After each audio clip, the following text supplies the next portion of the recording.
Card है और ये मैजिक ने मैं आप लोगों को सिखाने के लिए जा रहा हूँ। आपने ये मैजिक सीखना है, आपने ये मैजिक सीखना है। तो इन कार्डों को मैं ऐसे ऐसे ऐसे अपने हाथ में क्लोज करता हूँ। क्लोज करने के बाद मैंने आपको पढ़ाना है, आपने पढ़ना है। बोलो 1 2 3 4 5 6 5 4 3 2 1 0। फूक लगाए इसकी तरफ, थूक नहीं डालना मोटे, थूक नहीं डालना, फूक लगाने लगाए फूक।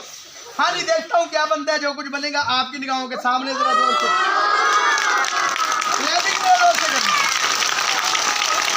हाँ जी, दोनों तरफ से बराबर बन गए आपकी निगाहों के सामने। अच्छा, मैंने आपको क्या पढ़ाया था भला, पढ़ के सुनाएं दोबारा। 1 2 3